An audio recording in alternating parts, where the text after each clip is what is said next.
नमस्कार, जी न्यूज देख रहे हैं आप और जी न्यूज पर मैं हूं आपके साथ शीरीन। बदायूं रेप केस में एक बड़ी खबर इस वक्त आपको बता देते हैं। योगी सरकार ने तुरंत जांच के आदेश दिए हैं। सीएम योगी ने एडीजी से इसे लेकर एक रिपोर्ट मांगी है। सीएम योगी का निर्देश कि जरूरी हो तो एसटीएफ से जांच कराई जाए। सीएम ने दोषियों के खिलाफ सख्त कार्रवाई के निर्देश दिए हैं। और अपडेट आपको यह भी दे दें कि इस मामले में अब तक 2 आरोपियों को गिरफ्तार किया जा चुका है, हालांकि एक फरार है।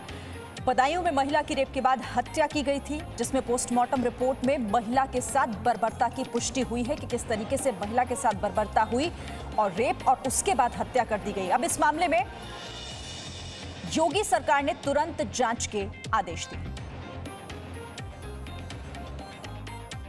माननीय मुख्यमंत्री जी ने बदायूं की भी घटना का संज्ञान लिया है और उसमें उन्होंने इस संबंध में एडीजी से रिपोर्ट मांगी है और उसके लिए निर्देशित भी किया है कि यदि इस प्रकरण में एसटीएफ को भी लगाना हो तो एसटीएफ को भी इसमें लगाकर शीघ्र जो है पूरी जो घटना है उसकी तफ्तीश की जाए, उसकी जांच की जाए और त्वरित कार्रवाई की जाए। और उन्होंने ये भी निर्देश दिया है कि जो भी इस घटना के दोषी हैं उनको कड़ी से कड़ी उन्हें सजा दिलाने का प्रयास किया जाए। जल्दी उसका ट्रायल कंप्लीट कराने का भी उनको दाखिल करके चार्जशीट जल्दी किया जाए। सारी पूरी प्रक्रिया जल्दी की जाए ताकि एक शीघ्र इसमें त्वरित और कड़ी कार्रवाई इस प्रकरण में हो। त्वरित और सख्त कार्रवाई के आदेश योगी आदित्यनाथ की तरफ से। तो यूपी के बदायूं में एक महिला के साथ रेप के बाद बेरहमी से उसकी हत्या कर दी गई और दरिंदे महिला का शव घर के बाहर फेंककर फरार हो गए। पोस्टमार्टम रिपोर्ट में रेप की पुष्टि के साथ ही महिला के साथ हैवानियत की भी सच्चाई सामने आई है।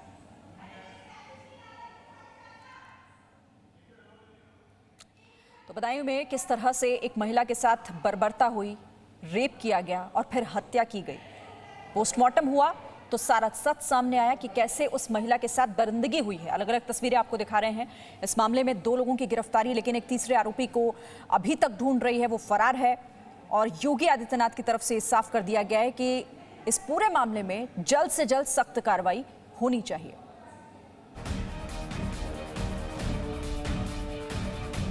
यूपी के बदायूं में एक और निर्भया हैवानियत के आगे जिंदगी से हार गई। उत्तर प्रदेश में गैंगरेप के बाद एक और निर्भया ने दम तोड़ दिया। इंसान की शक्ल में 3 हैवानों ने उसे ऐसे जख्म दिए कि वो झेल नहीं पाई। बदायूं में महिला के साथ न सिर्फ सामूहिक दुष्कर्म किया बल्कि उसके शरीर को भी छलनी छलनी कर दिया। दरिंदों की बर्बरता के आगे महिला के शव की हालत देखकर डॉक्टर भी हैरान थे। ये थाना उगैती क्षेत्र में लगभग 50 वर्षीय एक महिला की संदिग्ध परिस्थितियों में मृत्यु होने पर परिजनों की तहरीर के आधार पर और पोस्टमार्टम रिपोर्ट के आधार पर सेक्शन 376D आईपीसी और 302 आईपीसी का मुकदमा पंजीकृत किया गया था। मामला उत्तर प्रदेश के बदायूं का है। 3 जनवरी को गांव के ही 3 दरिंदों ने आंगनबाड़ी सहायिका से गैंगरेप के बाद हत्या कर दी और महिला को उसके घर के आगे लहूलुहान हालत में छोड़कर भाग गए। पोस्टमार्टम रिपोर्ट में महिला के साथ बर्बरता की पुष्टि हुई है। पोस्टमार्टम रिपोर्ट में प्राइवेट पार्ट में वजनदार चीज से चोट के निशान मिले। पसली, पैर, फेफड़ों पर भी वजनदार चीज से चोट पहुंचाई गई थी। आरोपियों को गिरफ्तार करने के लिए 4 टीमें बनाई गई है। पुलिस ने आरोपी महंत समेत 3 लोगों पर केस दर्ज किया है। इस मामले में 2 आरोपियों को पुलिस ने पहले ही गिरफ्तार कर लिया है। एक आरोपी अभी भी फरार है, जिसकी तलाश में पुलिस की 4 टीमें लगी हुई हैं। मामले में लापरवाही बरतने के आरोप में थाना अध्यक्ष राघवेंद्र प्रताप सिंह को निलंबित कर दिया गया है। इस प्रकरण में 2 अभियुक्तों की गिरफ्तारी अभी तक हो गई है और इसी प्रकरण में एक प्रारंभिक जांच में प्रथम दृष्टया लापरवाही बरते जाने के दोषी पाए जाने के फलस्वरूप जो तत्कालीन थाना प्रभारी हैं उन्हें निलंबित कर दिया गया है। आरोप है कि पुलिस परिवार को गुमराह कर थाने के चक्कर कटवाती रही। पुलिस ने पहले तो महिला की गैंगरेप के बाद हत्या की घटना को झूठा बताकर कुएं में गिरने से मौत की बात कही और पोस्टमार्टम भी घटना के 48 घंटे बाद यानी 5 जनवरी को करवाया। अब पीड़िता के परिवार वाले इंसाफ की मांग कर रहे हैं। छोटे छोटे बच्चे हैं, इनका खर्चा पालन पोषण कौन करेगा? इनकी माँ थी वही करती थी सारा। आंगनवाड़ी आयशा थी, वो पिताजी हैं वो भी ऐसे ही हैं और जिनने जो किया है उन्हें सज़ा मिलनी चाहिए। ऐसा आगे को कोई करे नहीं, ऐसी सज़ा मिलनी चाहिए। यूपी सरकार ने पीड़िता के परिवार की मदद का ऐलान किया है। 10 लाख की आर्थिक मदद के साथ ही पीड़ित परिवार को सरकारी योजनाओं का लाभ मिलेगा। लेकिन बदायूं की निर्भया को इंसाफ का इंतजार है। परिवार की मांग है कि जिस तरह से दिल्ली के निर्भया के गुनहगारों को फांसी के फंदे पर चढ़ा दिया गया, वैसे ही क्रूरता करने वालों को सजाए मौत दी जाए। दिल्ली से राजू राज के साथ ब्यूरो रिपोर्ट, जी मीडिया। और अब इस मामले में पॉलिटिकल रिएक्शन आने भी शुरू हो गए हैं। बहुजन समाज पार्टी ने योगी सरकार पर इसे लेकर सवाल खड़े किए हैं। देखिए, ये जो घटना घटी है बदायूं की, ये अत्यंत शर्मनाक, दर्दनाक और घिनौनी घटना है। इसने निर्भया का केस फिर से ताज़ा कर दिया हमारी स्मृतियों में। मैं ये भी कहना चाहूँगा कि हाथरस, बलरामपुर, गोंडा, मुजफ्फरनगर और उत्तर प्रदेश के तमाम जिलों में इस प्रकार की घटनाएं घट रही हैं। संपूर्ण गुंडा राज और जंगल राज उत्तर प्रदेश में छाया हुआ है।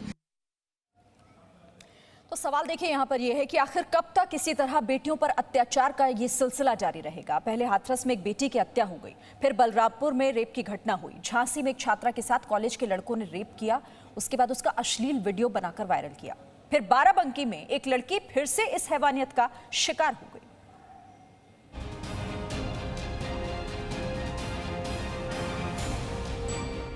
उत्तर प्रदेश में गैंगरेप के बाद हैवानियत के साथ हत्या का यह पहला मामला नहीं है।